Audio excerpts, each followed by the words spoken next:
Welcome to Strategy Simplified. Today we're doing a live case with Marco, who's finishing his Master's of Science in Management later this year in Milan. Marco's targeting MBB and has completed over 35 cases out loud before doing today's live case. Today we're going to do a McKinsey style case, which is interviewer-led. In this style of case delivery, you still need to try and drive the conversation forward while respecting the fact that the interviewer has a defined pathway of how they'll move through the case. As such, these are great cases for you to drill alongside as you follow along. So grab a pen and some blank paper so that you can participate. First, we'll run through the case, and then I'll provide feedback. And stay tuned after the case for After Office Hours, where I answered listener Swetha's question on how to consider her candidacy to top firms as an experienced hire candidate. Well, let's go ahead and dive into our case for today. So this case reflects a little bit of my background, actually, in the education space. And it may not be a space that you're really familiar with, but I'm excited to dive in and see what thoughts you may have. So let me tell you a little bit about the client setup here. Your client's going to be a public school system in the U.S. Now, they've got 130,000 students in total, multiple locations across one city area. The average score of the students in a statewide exam is much lower than the scores of students from the rest of the state. And so they brought us in to try and help. The clients posed the key question of, how would we improve the academic performance of the students in the city? In this public school system, there's 13 grades or levels. It's broken then into three main groups. There's the elementary schools, which range from kindergarten to 6th grade. There's the junior high school, which is 7th and 8th grade. And then high school is 9th through 12th grade. Okay. So I just took notes of everything. Let me recap the prompt. So our client is a public school system that is based in the US. We're talking about multiple locations of schools in an American city, which has 130,000 students.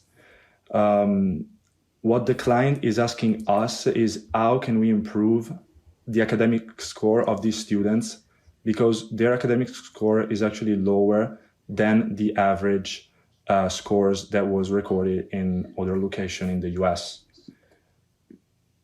So my first question is, first off, do we have any specific objective of the client? So he just trying to ask us ways to improve, so brainstorm any ways to improve it.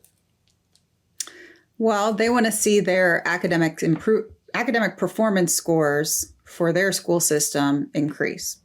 Okay, sure. Do we have like a specific grade or specific average or academic score they're trying to achieve? And if so, in how long? What is the time frame they're trying to achieve that?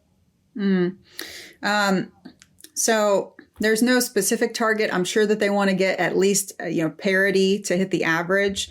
I'm sure that they would like to do above average as well.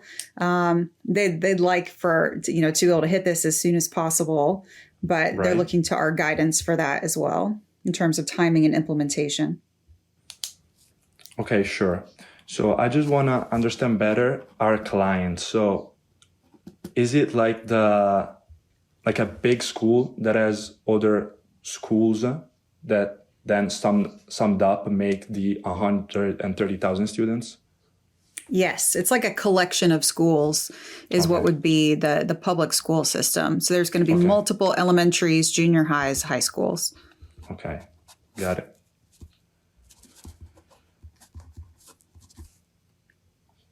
Okay, great. So I'm just going to take a minute to gather my thought and think about some ways to improve the academic score. Actually, before you do that, let me have you answer one additional quick question here, which is, do you have any ideas about what you think maybe that, the KPIs would be or the metrics that matter in terms of improving academic performance? Well, for sure. Well, actually, I don't have great experience with that, but I can think of it as the knowledge of the, let's say, courses kids are taking in school. So if they improve their knowledge of specific courses, for example, math, they're gonna do better in taking scores. I mean, taking tests and improve their score. So Yeah, I knowledge think of that's some really courses. good intuition. Absolutely. A lot of this is based on standardized test scores and how well the students at each grade level do on,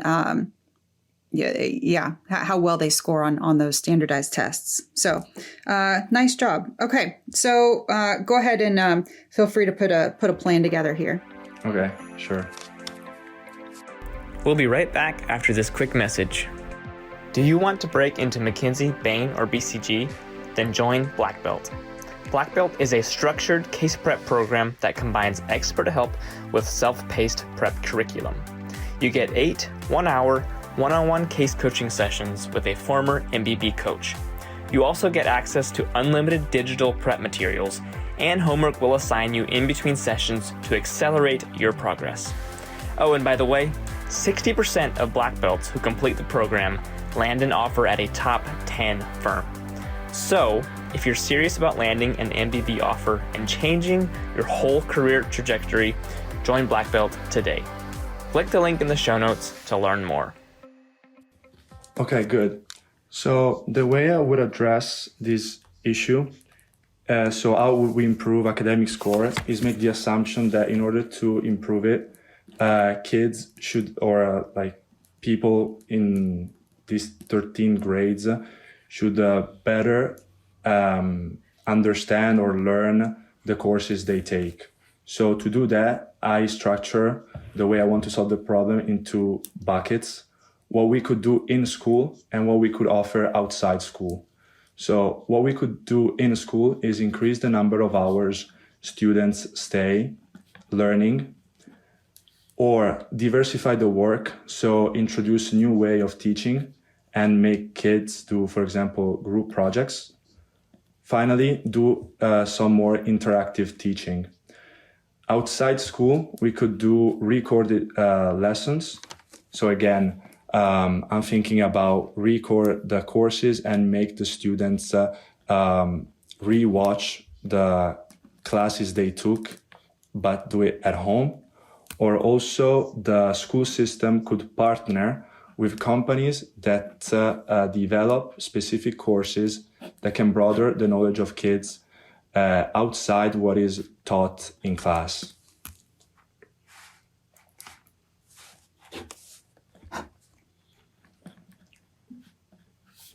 Okay. Where would you start? So I think I would start from what is done in school. So understand what actually is done now and what we can improve by looking at what the school system has already implemented. Great. Okay. So we have found one area so far of potential improvement. I want to tell you a little bit about it. Sure. Something that's going on right now is students are not getting their books on time. So here's some background information that we know. We know that there's the same number of students in each grade within the school system. And let's assume equal number of students in each grade, equal number of students in each class. For mathematics, each student is going to order 2 math books. Today, only 75% of the books arrive on time.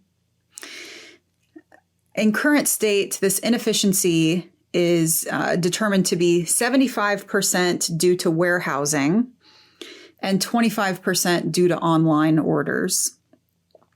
McKinsey, we've already started a little bit of work in this area. We've created some improvement suggestions. And if the client follows through with those, a new warehouse model would improve the efficiency by 50%. and online orders would be improved by 80%. So how many additional math books should the junior high schools get on time with the improved efficiency in the system? Okay, sure. Let me just finish writing. Okay, let me recap what I just wrote down. So first off, the problem McKinsey identified is that books are not delivered on time. So the first assumption is we have the same number of students in each grade and class. Then each student order 2 books, and 75% of those books ordered arrive on time. Then we have a 75% of these books that are stored in the warehouse, and 25 they come from online orders. So the 75% and the 25%, that helps denote the what's going wrong when the books don't come on time. Those are the inefficiency areas. Okay, sure. So what is this 75% really means? So 75% of the books that don't arrive on time, they go to the warehouse? 75% of the books that don't arrive on time are late because of warehouse issues. Okay. So the problem is 75% on the warehouse and 25% to blame the online order. Exactly. Okay, got it. And now we're thinking about new warehouse improvements, which would improve by 15% the warehousing and 80% the online order. Yeah, the warehouse improvements would improve that area of inefficiency by 50%, 50. Okay. And what about the 80? Yep, and online order inefficiencies would be improved by 80%. Okay. Okay, thank you for the clarification. So now the big question is, how many books? Can I hear that again, please? Yeah. How many additional math books would the junior high schools get on time with the improved efficiencies in the system? Okay, now I understand. Okay. Junior high school. Okay, good. So what I would do now is understand how many kids are in junior high school, so 7th and 8th grade. Then I will calculate the books, the potential number of books that should arrive, understand how much actually arrive on time, doing the percentage on these total books, and then improve it by the percentages we talked about before. Great. Okay. So now we said 130,000 students. We have 13 grades, which means that each grade has 10,000 students. Junior high school is just 2 grades, so 7th and 8th. What I would do is now multiply 10,000 students by 2. So we have 20,000 students, grade 7th and 8th, which is junior. Okay. Junior high school. Are we assuming that 100% of those students order 2 books? Yes. Okay. So we now have 40,000 math books. Out of 40,000, just 75% arrive on time. So I'm just gonna do the percentage on this. We have that 10% is 4,000, 10%, which means that 5% is 2,000. So it's 4,000 times 7 plus 2,000. So, 30,000 books arrive on time. Okay. arrive on time. Now,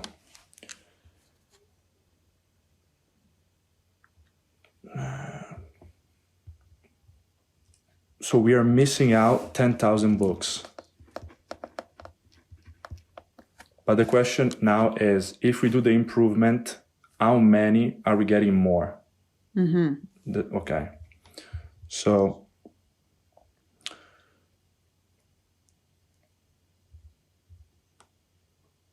so what I do now is find the percentage, so the 75% that are due to the warehouse on the 30,000, and then improve it by 50%. And then calculate the 25% on the 30,000, which is due to the online order, and improve it by 80%. Well, the 75% and the 25%, those speak to the inefficiencies, not the books that get there on time. Okay, sure. So I'm trying to think about inefficiency, right?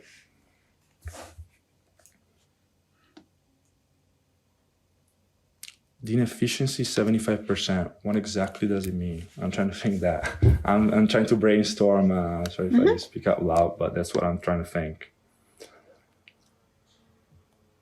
Okay, so this is due to the inefficiency. Oh, so which means the 75% of the 10,000 which don't arrive. Yes. Okay, good. Okay, now I will do what I said, but with the 10,000 instead of the 30,000. Is it the correct approach to move on? Perfect. It is. Okay, good. So now let's calculate 75% of 10,000, which is 7,500 books. And warehouse, and 25%, which is 2,500. Again, books for the online. So now I need to improve 7,500 by 50%, which is 3,250. And check that one more time. By 50%. Okay, yeah, it's 3,750. And then by 80% on the 2,500, so which is 250 times 8. Because I did the 10% and I multiply by 8. So 250 times 8.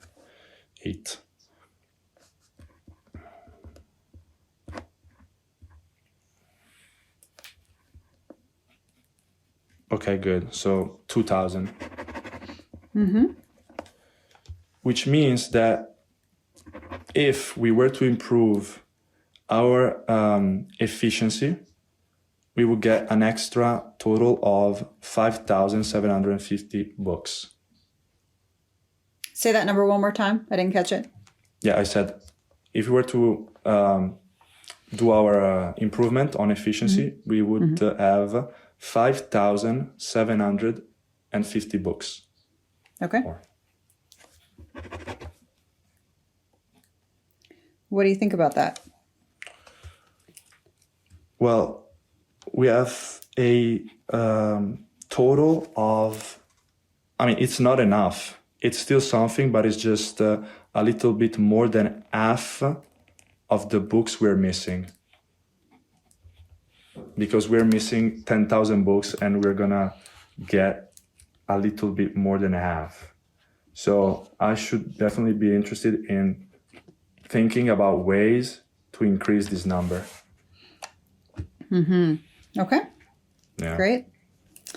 Now let me ask you, Marco, what do you think about, what role do you think that teachers play in all of this? The role the teacher play, you mean in improving academic score, right? Yep. Exactly. Well,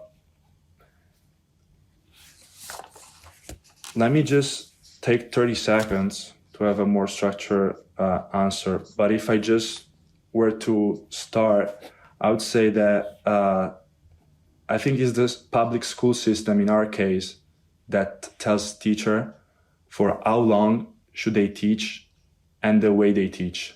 So I'm not completely familiar with the US school system, but maybe teachers have more freedom to decide on the way they want to teach. So if that's the case, they can definitely have an impact on the improvement of the academic test scores of students.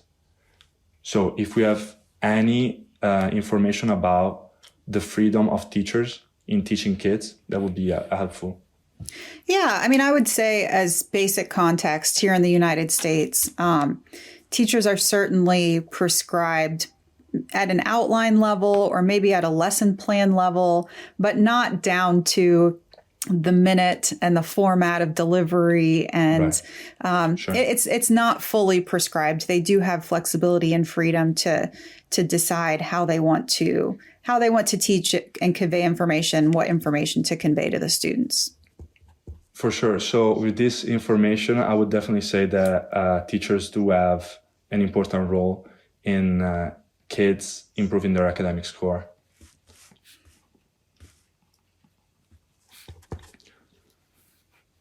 Okay.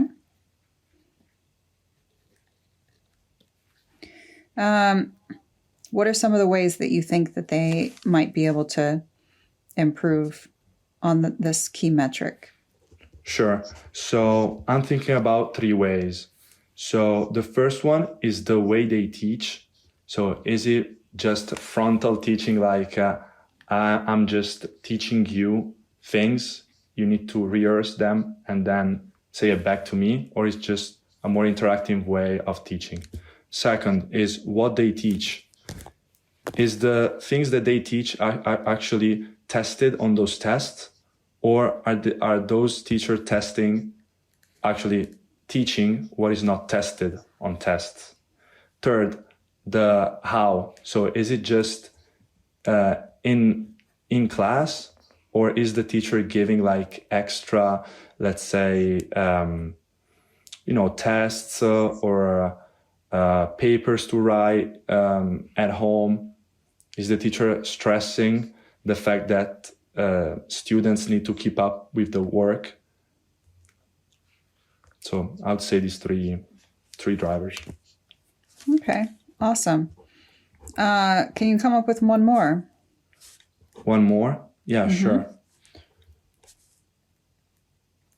Okay, so I would think also, is the teacher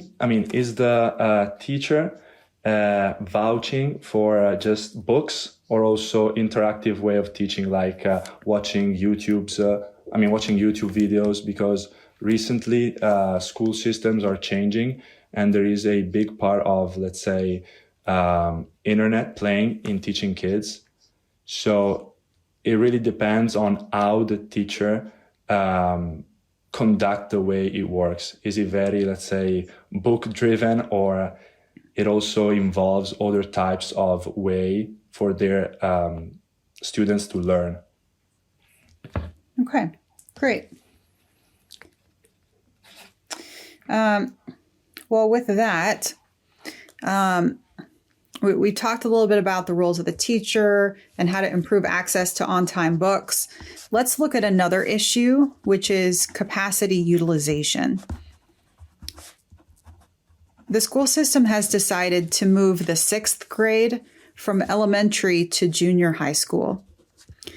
Currently, each elementary school can hold a maximum of 6,000 students. But today, only 4,800 students are enrolled. Here, in this question, we should not assume that there is an equal distribution among the grades.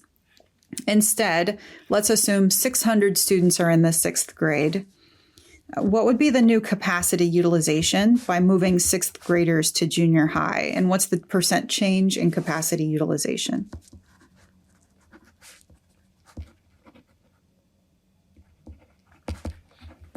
Okay, great.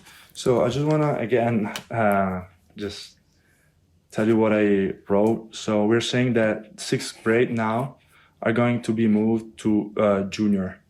So we're saying that each school have 6,000 students, correct? Yep.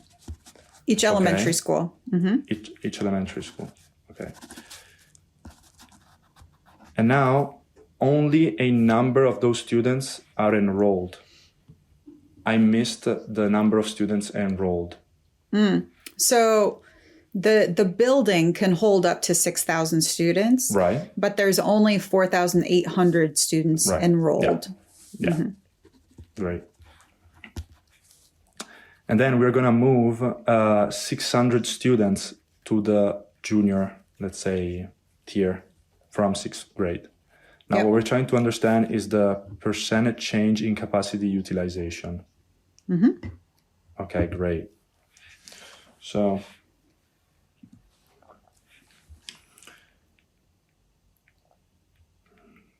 okay, each school.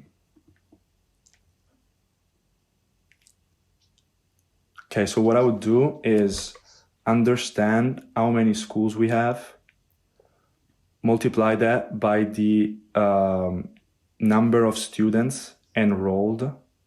I mean, is the number of students enrolled the 6th grade or all the grades? The 6th grade. 6th grade. Okay. Okay, so multiply the number of enrolled 6th grades for the number of schools. Well, we can consider that stays consistent from elementary school to elementary school. Right. But I'm saying what I would have done is get the number of books needed, or that the 600 students more will need to order or get. So capacity utilization for the building is a separate idea than the books that they need. So it's okay. Sorry, I missed that. So we're talking about the capacity utilization of the building. Mm-hmm. Okay, right. So.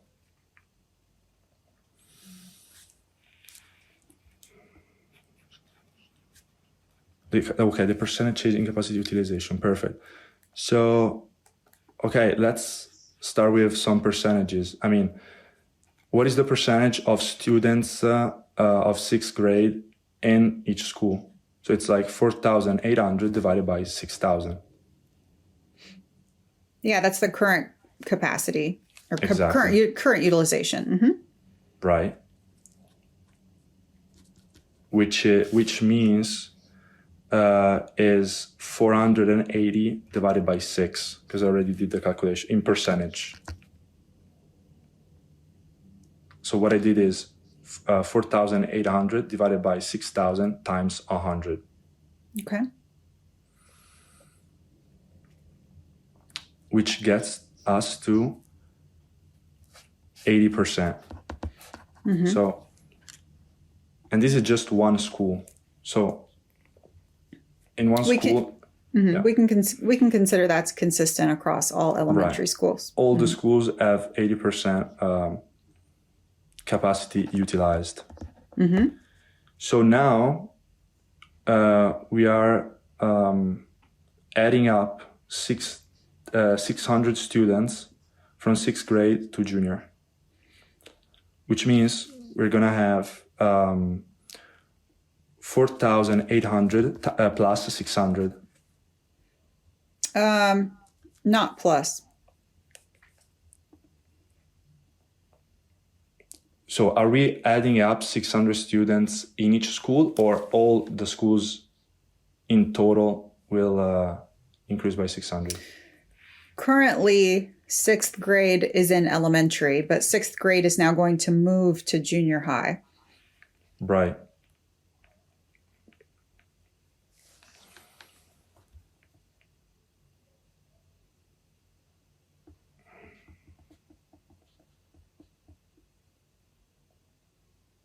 So the number of students in 6th grade is actually 10,000.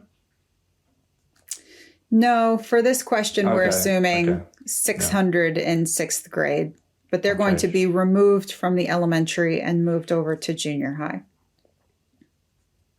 Okay. Okay, so now the capacity decreases. Yes. Okay, now I see. So it's gonna be 4,200 over 6,000. Times 100. Okay. Which means 420 over 6 in percentage, which is 70%. Okay, so the change in capacity is 10%. Okay, good. So, okay, the change in capacity, so 10% is actually not that high, I think. Or only, 80% of the, let's say, school building was occupied. So now that we decreased by 10% is definitely something to consider. I don't think it's a big number, but it's definitely something to look out for. What do you think might be some of the implications of that? Okay, sure. Well, if the number of students in school decrease, I would say that the revenue from the school will decrease. So revenue decrease. Then classes will be of smaller size. So taking it back to the learning process, this actually could, I think, improve the academic score if we assume that smaller classes learn better. So if less kids are in class, maybe they just retain information better because they are not, let's say, distracted by other colleagues. And the third implication is the fact that lower capacity would mean that even though we solve the inefficiency, we could actually have a better book delivery to students because less people are in the school, but we are not gonna, let's say, order the same amount of books. The number of books is going to decrease. So kids are going to have they're gonna be more likely to have their books. Okay. Marco, how would you summarize our findings so far? We'll be right back after this quick break. The best way to prepare for case interviews is through out loud practice with a partner. If you're looking for case practice partners, we can help. We have a free LinkedIn group you can join to find partners at your level and in your time zone. The link to join is in the show notes. In addition, we have a team of trained MBB coaches who can work with you via one-on-one Zoom sessions to help you get ready for case interviews. Whether you're starting from scratch or just need a little bit of extra help to get over the hump, our coaches have seen it all and will customize each session to your specific needs. If you're looking for a tailored and structured case prep program, look no further. Again, the link to join is in the show notes. So the first question was, how would we improve the academic score? And we found that we have an inefficiency in delivering books, but McKinsey actually managed to understand how to improve it. And we found out that teachers play a big role in kids increasing their academic score. With that being said, now we're thinking to move sixth grade to junior grade, but this would decrease the capacity in the building. So yeah, that's the things that I noted now. Okay. Any other final comments?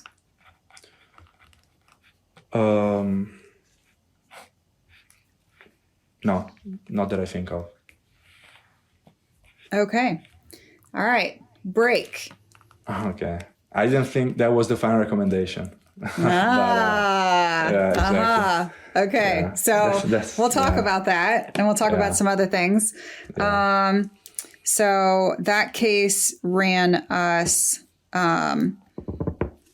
let's see, 34 minutes. before we jump into my commentary, Marco, briefly, how did that feel? How well do you think that you did? Honestly, I think that at first I was really, I had questions on the type of prompt that you gave me, but after the first couple of questions, I think I understood the problem. Here's the thing. When I got through the calculation and everything, I felt good. But then when we talk about the last point about the capacity, I didn't understand if it was related with the books or not, because I'm used to the, let's say, interviewee led and those kind of, let's say, cases. I personally feel they start with a prompt and they get through that. This felt like more different questions, things that are not related, even though I think the capacity was related to the main objective of the academic score, wasn't it? Kind of, I don't know. It could be. Okay. Yeah. Okay. So because if it's not related, then I feel better. Because while I was doing the capacity, I was trying to think, how is the capacity affecting or having, let's say, something related with the academic score? That was threw me off. I didn't understand that was my problem. But last thing, I didn't think I was giving the final recommendation. That's why, so I know I messed it up, but I was hoping or expecting give us a final recommendation. And I didn't get that question, and that's why I didn't. No, it doesn't always sound like that. Yeah. So we were already over 30 minutes in, right? And which is long for a first round case that, didn't have any exhibits or anything to it.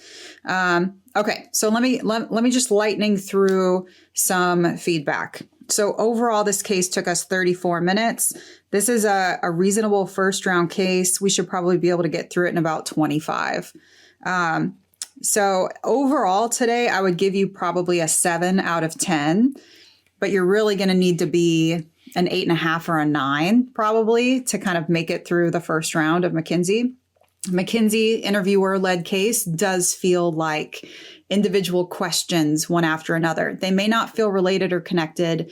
They do all have a way, and it is best if you can find a way to bring it back to the case objective and to the client's overall priority. We'll talk about what some of those are as we go through. You weren't expecting that I was going to give you a behavioral question up front, but you pulled out an answer. I think that you did well. You're going to have to think specifically for each firm that you're interviewing at. What is it that I am interested in that firm?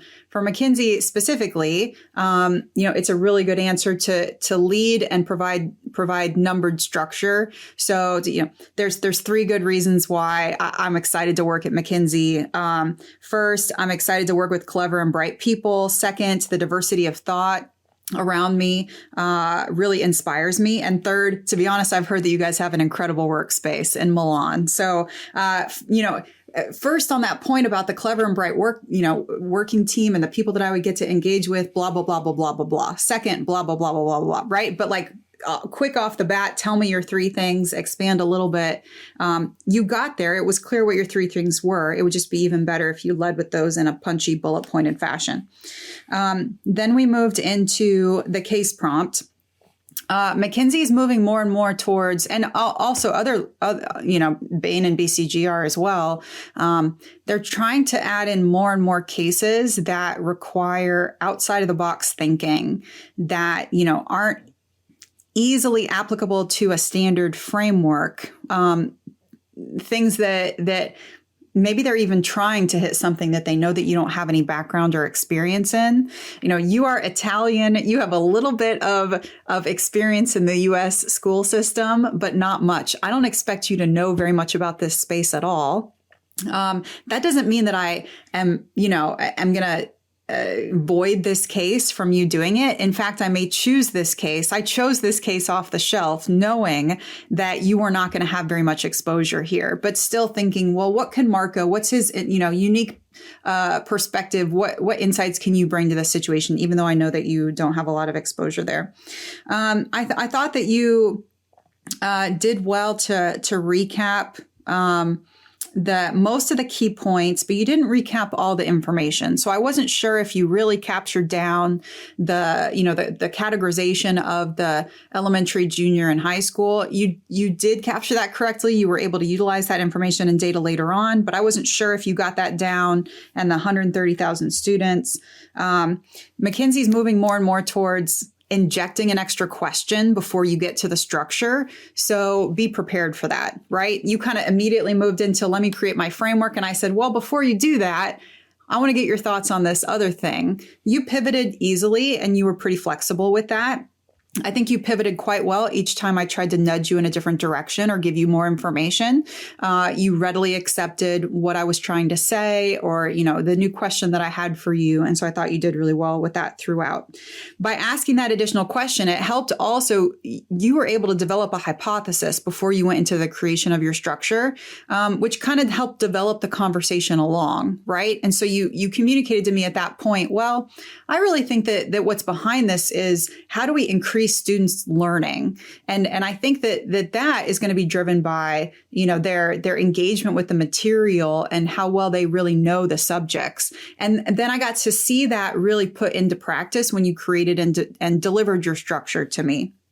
The structure was good. It wasn't great, right? So you gave a basic framing of what are things we could do inside school? What are things that we could do outside of school? 2 categories, basic structure. You got a lot of key elements that you wanted to try and kind of test around from a hypothesis-driven standpoint. You might have been able to build that out to 3 or more categories if you thought about the different stakeholders or the different roles at play. Right? What could students do? What could the teachers do? What could the overall school system do? What could the parents do? Or what could you do inside school? What could you do at home? What are some societal things that might be at play that are driving the numbers down? That could be another framing I think that could kind of work here. I was worried as you started your structure that you were going to be solutioning too much. But as you went and talked through the individual elements, it sounded more like things that you wanted to investigate and explore, potential drivers that could help impact and increase the standardized test scores. And so I think that as you talked through it, it got better. But then there were only 5 distinct kind of ideas or, elements to your structure that I ended up capturing.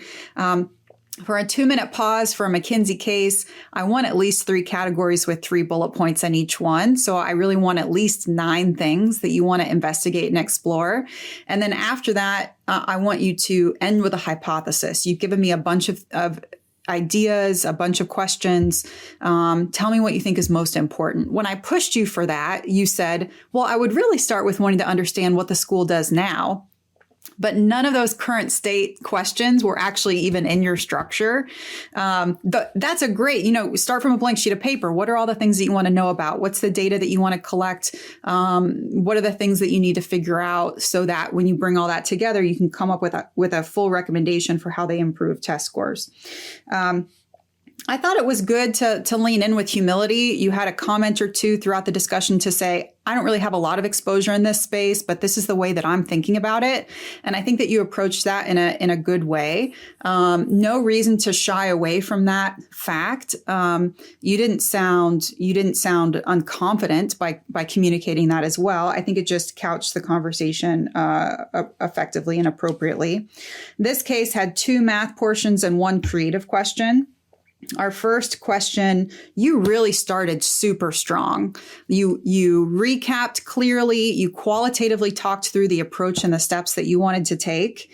You pulled numbers quickly from the intro prompt without me having to remind you that you already had the information to figure out how many students were in each grade and everything else. You stated your assumptions clearly. And then you did way too much math to figure out what's 25% of 40,000. Yeah, I think. I want you to go back and kind of anchor yourself on your core fractions and percentages. 25% is 1/4. 1/4 of 40,000 is 10,000, right? Okay, sure. So instead of what's 10%, what's 20%, let me add 5%. You still got to the right answer. It was just non-intuitive. Then you did well to follow my nudges. When you were calculating 80% of 25,000, I would probably go the strategy to strip out 20% rather than calculate up to 80%. So just as I think you might have gotten there faster, think through if you think that would make you more efficient. And then at the end of every single question, yes, I want you to get to the right answer. And then you need to have commentary after that. Get to those second order insights. Try to connect it back to the case objective. How could this help impact the students' standardized test scores, students' academic performance overall? And I thought that you had a good commentary there to say, this will be helpful, but it is not going to be the only answer. This is no silver bullet. It only increases, and it doesn't even fully fulfill and fully solve this problem by itself. So I thought that you did well to do that. You could add an additional math calculation there to come up with the percentage of how much of the problem this helps improve. That would be 58% if you did the math. But overall, that question took almost 9 minutes, and it went pretty well, but it wasn't efficient at all times. And we could strip and take some time back there. Then I asked you a creative question around teachers. You had a good recap, and you had some really good clarification questions to help understand more of the context. So, I kind of had to push you to build out your answer, which was okay. Right. I would love for you to just go ahead and, test the waters briefly once with saying, yes or no, I think that this would be have an impact. And then if I push you again, it's like, okay, now I'm going to fully structure out an answer and come up with hypothesize a bunch of different things here. I felt like you tested the waters maybe twice. You answered the question just a little bit, and then you asked some clarifying questions, and then you answered the question just a little bit, and then I had to press you again. But when I pushed you on that, we ended up spending almost 4 minutes there. Of the three answers you came up with first, the way they teach and where or how they teach, I felt like there was some overlap to that answer. So you Not really exactly kind of had... Not exactly MECE. Yeah. So you kind of had like 2.5 answers that you came up with. I pushed you for one more, and I felt like, leveraging additional resources and having diversity there. I thought that was a good follow-up, a good answer there. Even in qualitative questions, you can try and close that answer out by driving to insights and trying to connect it back to the overall objective. Then the second math question, I thought you did well to recap the numbers confidently, even when you knew that you didn't capture down all the information. We had a little bit of trouble with the term, utilization, capacity, but you were able to recover. You recovered. You got the question complete. We had a couple of side steps along the way, but you followed my nudges. You didn't shrink back. I felt like you stayed pretty confident and on track throughout. It wasn't fully efficient, though. Again, this question took us almost 8 minutes, and it should be half that. Yeah, right. I agree. Compared to the first math question, wasn't not even close. Yeah, because there was only a couple of calculations to do there, and I want you to layer on the implications and talk about why this matters. You got to some good things. The good one that you got to was, well, this could lead to smaller classes, and smaller classes could lead to better learning outcomes. If teachers have more time, per student, maybe that's going to then improve their learning outcomes, improve their test scores. That was the second of 3 answers. I didn't love the first implication response, and I didn't love the third implication response. In school systems, in public education, we don't really talk about revenue in the same way. It's not really the same driver, and it doesn't attach back to the case objective. And then, we already covered how this capacity utilization doesn't really connect with books. So kind of speaking to it didn't make sense to me, why you would bring books back into this conversation. And then you did summarize what we had done. So far, but that was another version and variation of me wrapping up this conversation. So you want to always have a pulse on kind of how long this interview's been scheduled for, how much time you've already been in this conversation. Maybe you choose to wear a watch into or have a clock in front of you if it's a virtual environment. And when you sense that you're getting close to that, anything that sounds like a summary or any type of recommendation, you should consider that to be your final parting piece. Welcome to After Office Hours, where we get a chance to answer your listener questions. If you haven't gotten the chance yet, please send us your question. We would prefer that you do so over a voice recording. I'd love to hear your voice. We'd love to hear what you have to say, what you're curious about. So you can just open up a voice recorder app on your smartphone, record yourself asking the question, and then send it to us along with your name and location and your current position or program in school to podcast@managementconsulted.com. So today we're going to answer a question from Sweta from Boise. And she says, what are the chances of a candidate getting into management consulting who has a PhD in engineering and worked in the semiconductor field for the past 5 years? I'm thinking of applying for MBB in the summer, and I wanted some tips on how to approach from an experienced hire point of view and competition. I'm in my early 30s, senior engineer, wondering what position do experienced hires start from? Is that associate level? Okay, a lot of great questions in here. So I'll tell you that, what are the chances? Do I have a better or worse chance given my specific background? I would say no, right? I mean, these firms are looking for the best talent that they can. And that talent comes from all different places, all different backgrounds, walks of life. Now, what I don't have visibility into is really how strong your background is. And when we think about, when we do resume edits and we help you polish and make sure that we're pulling out the best from your background and experience, when you're sitting with your own personal stories and doing behavioral interview prep, we're always thinking about it in terms of 3 main categories: education, professional experience, and leadership. And so, we've got, you can go on the website, you can read articles more about it, right? But from a consulting standpoint, brand names matter. So, your exposure to program, your degrees from a top university, the companies that you've worked for or even worked with from a client perspective, perhaps as a semiconductor engineer, right? Always being quantitative when you're writing out your resume bullet points, you're speaking to impact that you have delivered or driven. All these things are important.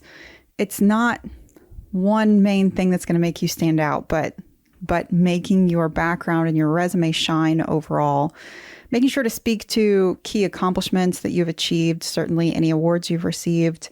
But it may look different coming from a PhD background. You may be starting from a CV, and you may be well served to try and translate that over still to a 1-page resume. Now, you do have several years of work experience. I don't know how long it took you to finish your PhD, but now being in your 30s, you had some extended schooling, plus you've had some significant time in the workforce. So it could turn into a 2-page resume. You could still make that a 1-page resume with an overview, 1 to 2 line section at the very top of that first page. That'd be something that you need to get sorted and figured out before you submit applications.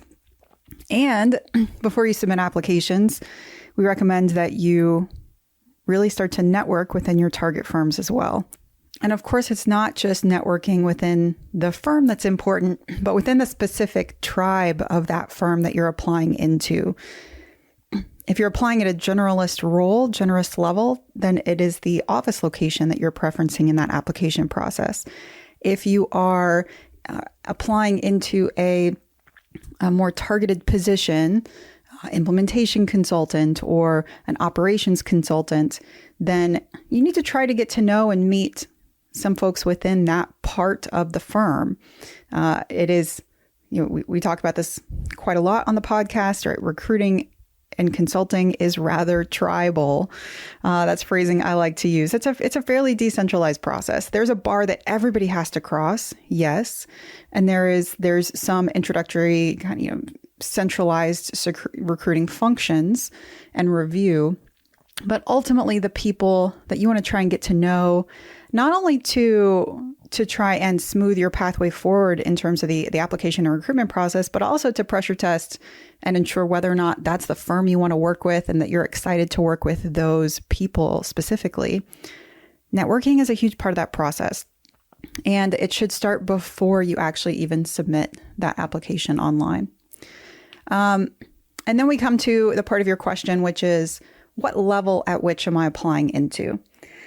Now, generally speaking, advanced degree candidates would apply into an associate level position. That's the same kind of post MBA position. The language, the title of that role changes from firm to firm. But then you add on top of that, well, I do have corporate experience. I now have work experience as well. And this is where there's a little bit of nuance. Now, I still anticipate that you are an associate candidate. Someone who might be able to come in above that level would be someone with specific business experience where the connection, the relationship is clear in terms of the knowledge base that they're bringing to the firm, and that you can already move into, let's say, an expert position, or with significant corporate experience and already project management experience and probably project sales experience. People have the opportunity to potentially come in at a junior partner type level. But even then, many firms would have those candidates start and get their feet wet one role lower. So somebody who, maybe is switching from one firm to another and is coming in at the junior partner level, the new firm may have them be at an engagement manager level for a few projects. Or somebody who already has extensive client services experience, project management experience, and some specialty that they've already started to start to have in either a functional or industry view, then they may come in really at the engagement manager level, yet may be asked to do their first one or two projects at an associate level. And this helps someone, kind of ramp up into the role. It helps them start to learn the firm culture, expectations in terms of team relationships and management, culture, engaging with other people in your office and practice, getting a feel for how to use all the new tools and functionality and support groups in your new firm, understanding what the look and feel is of the way that your firm is going to do slide decks and create Excel models, etc. Now, for it to make sense for you to come in above an associate level, you have to have applied experience that matches the service offerings that firm has. So unless you're targeting a firm that specifically has a service line around semiconductor consulting or something highly related, which I don't anticipate is the case, then you are in effect career switching fully, and you're having to kind of rebuild your skill set and toolkit as likely a generalist, or I could imagine possibly an operations consultant. But I likely wouldn't believe that you have a directly applicable skill set and corporate experience to be able to translate over and start at a higher level. As you go through an engagement manager tenure, and before you would get that promotion to start the full path to partner at a junior partner level, you have to have specialties defined in your network built within the firm around a specific industry or functional area, and usually a combination of both, like a major and a minor.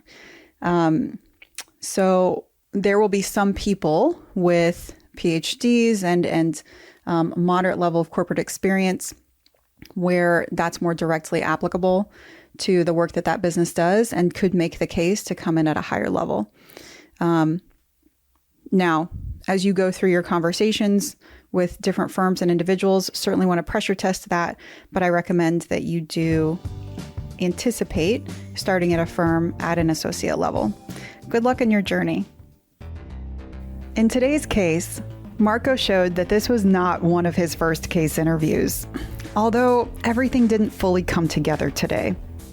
He still needs to continue to move efficiently through the math, drive to insights and recommendations throughout the discussion, and generate a more robust structure. Live case practice is so important in this process. And if you'd like help having simulated interviews like this with feedback from experts, consider working with one of our coaches at Management Consulted. All of our coaches are ex-McKinsey, Bain, and BCG interviewers and consultants who would love to help you in this journey. They'll work with you on a customized approach to identify your strengths and weaknesses, helping you drill in your weak areas while mocking through full cases to make sure that you're proficient across the board and that you can really crush the case when it comes time to be in the hot seat in that interview. You can find a link in the show notes or read more about our offerings at managementconsulted.com. We'll see you next time.